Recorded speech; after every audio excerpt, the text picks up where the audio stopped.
Hello, welcome to Hearth and Hook. I am Amber and I will be showing you today how to crochet this lovely um, headband. This is the holiday version and I didn't love the way the colors turned out, but when I put it on my head or my daughter's heads, it actually looked really, really nice. I think this pattern also looks amazing with some hand spun yarn where there's a lot of variation in it. You can see just the colors. Um, the repeat is so easy that it ends up looking really lovely. And this is another one that I made. So this is a great, quick, easy gift and an easy way to customize your wardrobe or whatever you want to do. So the tools you will need yarn, obviously. I am going to use this Mainstays number 4. So it's a worsted weight. And this colorway is pink blend. I don't know if you can see that. So pink blend. I thought this would be really lovely for Valentine's Day. And then the other two things you will need, well, there's 3. You're going to need a rubber band, a ponytail holder, preferably brand new, but use what you got. And then a crochet hook. This is my favorite crochet hook, so I'm going to try it with this one first, and it's the Tulip 6.5. It is absolutely lovely. I'll put the link in the description below, and then a needle to weave in your end. The other really lovely thing about this project is that it will take only it won't take long, but it only has one end to weave in because you crochet over the first end as you go. So that is my favorite type of project. One end to weave in, perfect. Okay, let's go ahead and get started. So this is how I hold my yarn. I always weave it like this. Everyone has their own ways, but this is mine. Go ahead and do your slip stitch. I know some people don't do a slip stitch before they go ahead and start, but I have actually had things come apart and I feel like a little knot right here is worth the safety if I'm going to go ahead and try to make something beautiful for people I love. I want it to not come undone and not have to repair it after the fact. Okay. So this one that was a worsted weight as well. I did a total of 6 stitches. This one is a little thinner, and so I did 8 stitches instead. So with our worsted, I'm going to do 6 stitches. So starting with the first stitch, I go under the rubber band, and then I go ahead and pull it through. So that is my first stitch. And then I'm going to continue to crochet over the stitch 2, 3, let's keep going, 4, 5, and 6. So it sort of wants to twist on itself a little bit right here as you're starting, but that's just a foundation row thing. Once you've got this stitches, an even number is what I tend to use. In this case, I'm using 6. So I'm going to go ahead and count them. My first one is a stitch. So 1, 2, 3, 4, 5, 6. And then I'm going to chain 1 and turn. So chain 1 and turn. And then I'm going to go into this first stitch. Now the repeat that I'm doing here is a half double crochet followed by a slip stitch. So I'm always going to start on a half double crochet and end on a slip stitch. And that is the repeat for the entire thing. So half double all the way in. And I feel like this is a really lovely texture, but obviously this sort of, and then slip stitch, and then half double crochet, and then slip stitch, and then half double crochet, oop, try again, half double, and finally this last one is a little wonky, but I think it's worth it, and slip stitch. And then you chain 1 and turn. So to follow along, you're always going to be on your following row doing the opposite. So since we ended with a slip stitch, our first stitch on the other direction is a half double crochet. What your goal is to always do the opposite stitch into the one below. So this was a slip, so then I will put a half double into it. So here we go, turning my work, and then go ahead and do your half double. Whoop. There we go. Half double, and then slip stitch, and then half double,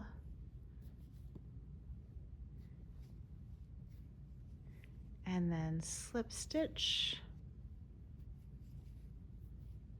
half double, right into that spot. There we go.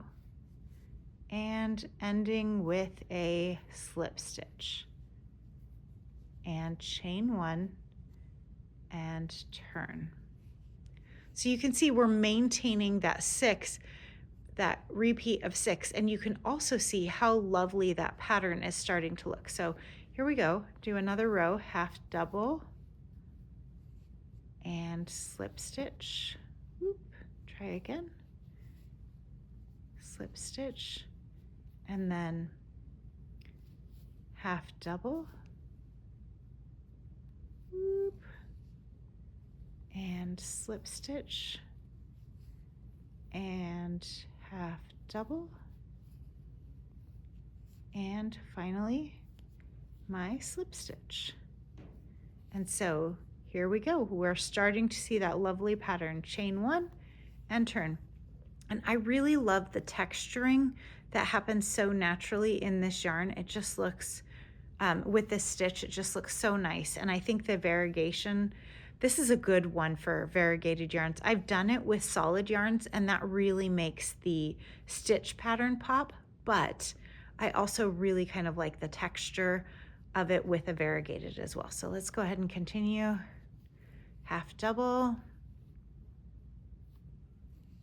and then slip stitch, and then half double, and slip stitch, and half double, and slip stitch. So we've done 3, or was that 4 rows together. The best way that I have found to do this is really to measure, and your goal is to make it between 16 to 18 inches. Kind of depends on your stretch of your yarn. You do have some stretch with this ponytail holder being on either end. It keeps it nice and snug. This goes at the back of your hair, and then this lovely pattern will go across your forehead. So when we come back, I'm going to have made a little more progress. Okay, I wanted to talk through a couple of tips as we go. I've made a little bit of progress, and I wanted to show how lovely this texturing is turning out. I just think it just turns out lovely. Okay, a couple of tips.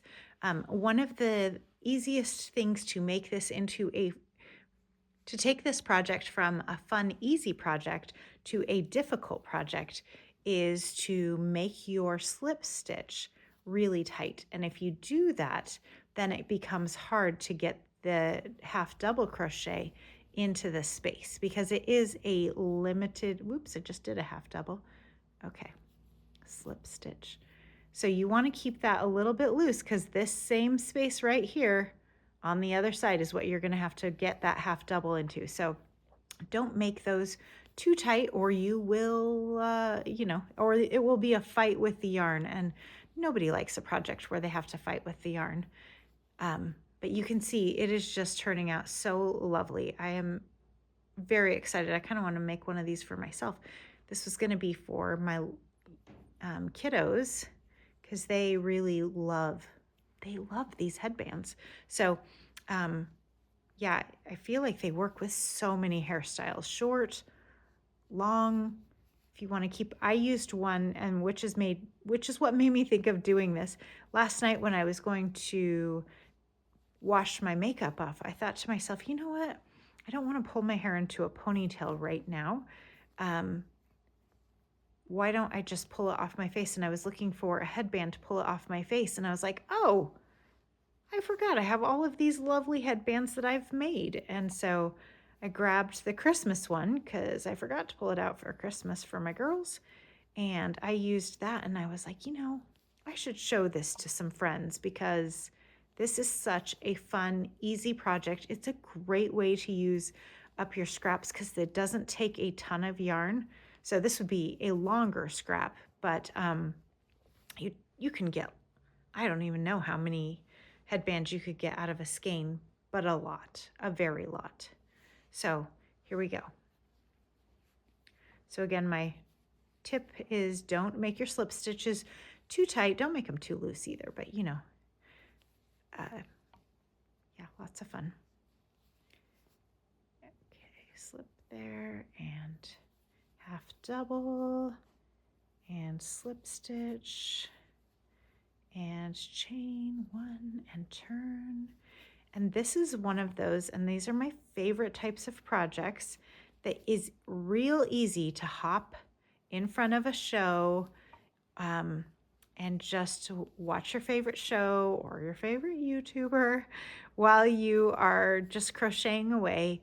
It takes a little bit of attention where you have to do your turns, but it doesn't take a lot, and it's easy to memorize and a fun, mindless project. So I will be back in another minute when I've made a little more progress. So our goal here is between 16 to 18 inches.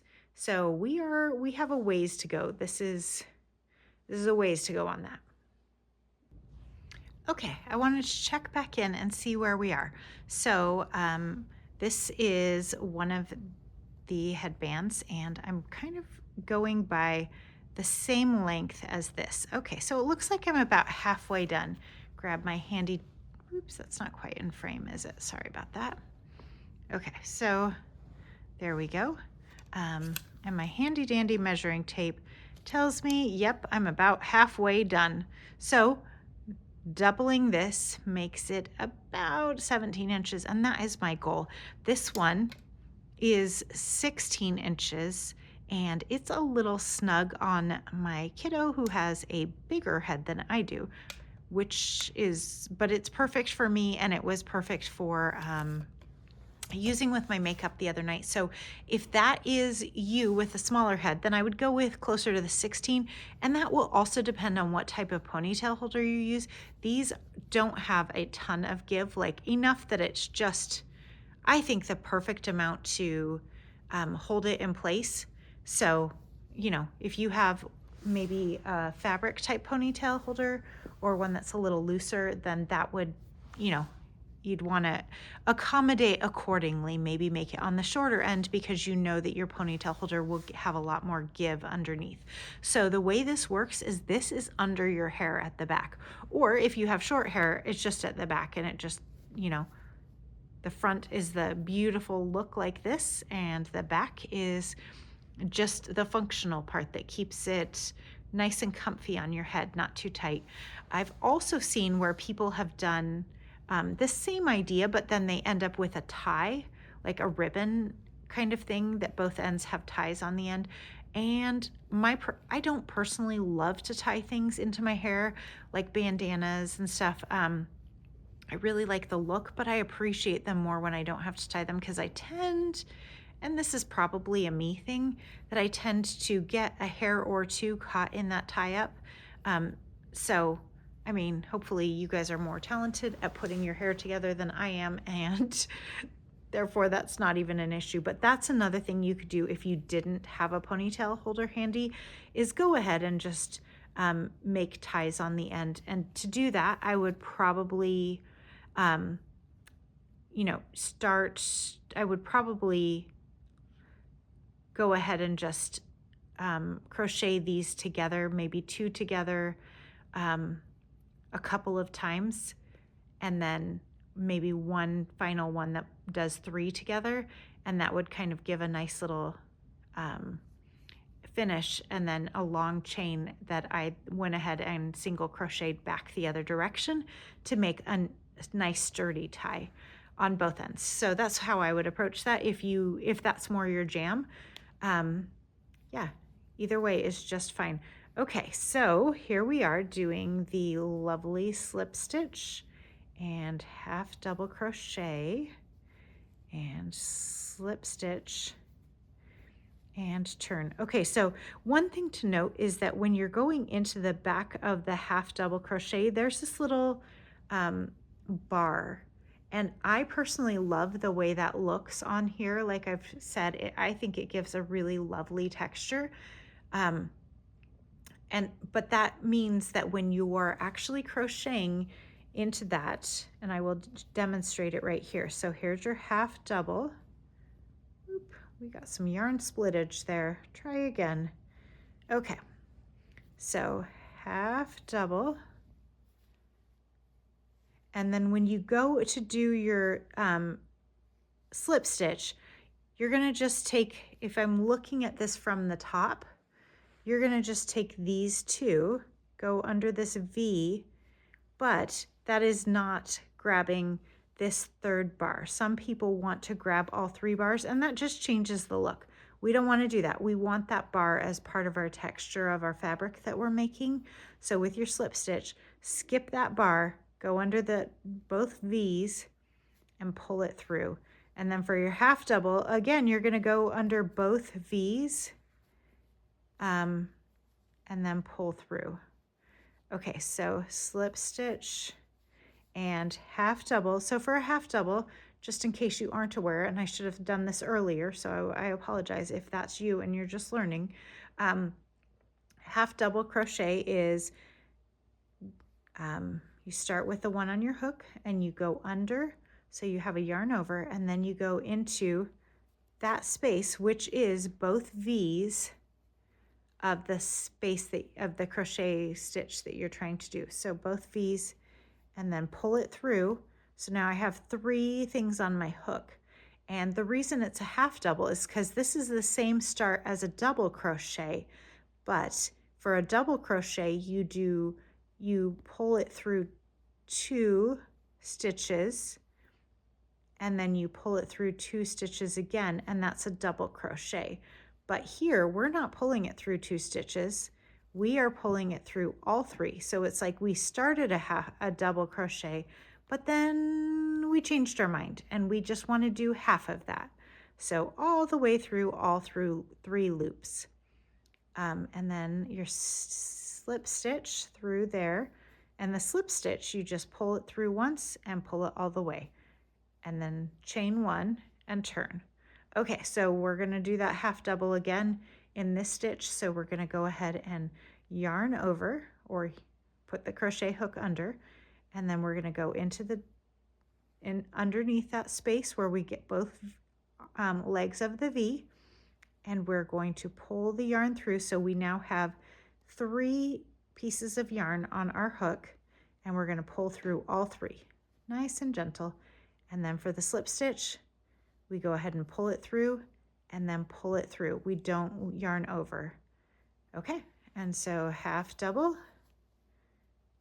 and slip stitch and half double and slip stitch. And we're leaving that extra leg on each of these stitches with the slip stitch, and then we chain 1 and turn. Okay. Okay, so I believe I have the necessary length. Let me just check. I'm going to measure it against the one I already have. And yep, they look very, very similar. I think I should be good to go. You know, maybe I'll do 1 more or 2 more rows, because I do want just a touch more length to this. This one hasn't stretched out yet, and it has a little more stretch than this. This because I held a thread of sparkle. You can see it in here. This yarn didn't have any sparkle, but I have a sparkle kit. And so I held a thread, a sparkle thread through the whole thing to crochet with it. And that's a great way to add sparkle to anything that you knit or crochet. It just adds it with every stitch and it blends in really seamlessly. Okay, so this has a little less stitch or a little less stretch because of that thread than this one, but I'm still gonna add a couple more rows. So where are we here? Looks like I need to chain one and turn, and then half double crochet.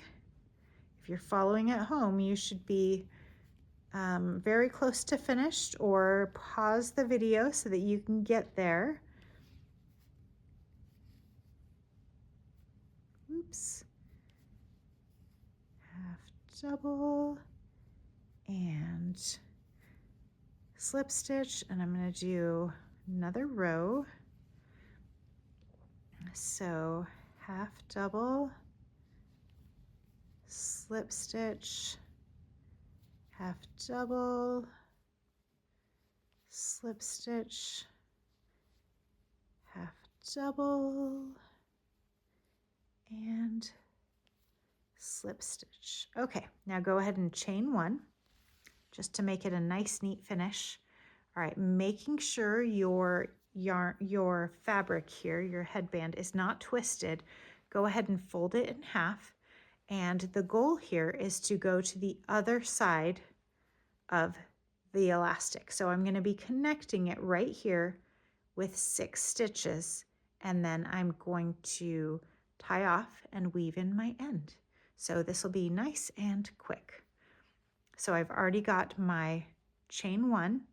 Now I go ahead and insert into here. This is a row of single crochets. So we're not going to keep that same pattern because we're just doing the join. So 1, 2,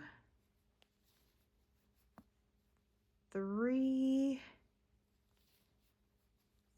4,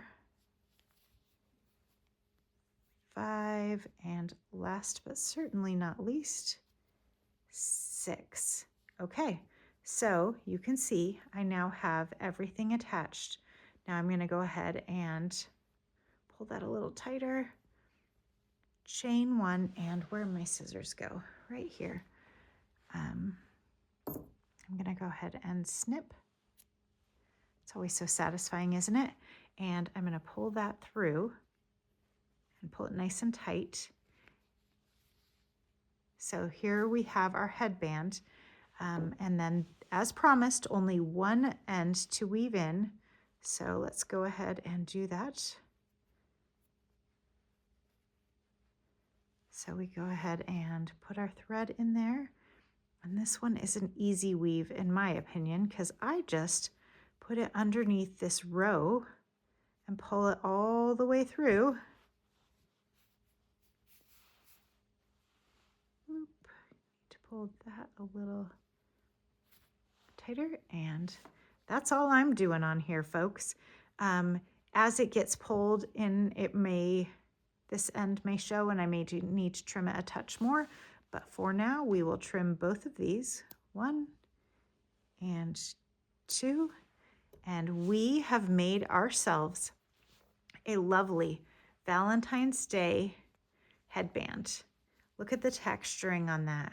That is so lovely, and it could not be easier. So I hope you will try this for yourself or for a kiddo in your life who might enjoy a lovely bit of, or anyone in your life who might enjoy a lovely bit of Valentine's Day, or as you see, any holiday type of thing. So that is the entire tutorial. Thanks for watching.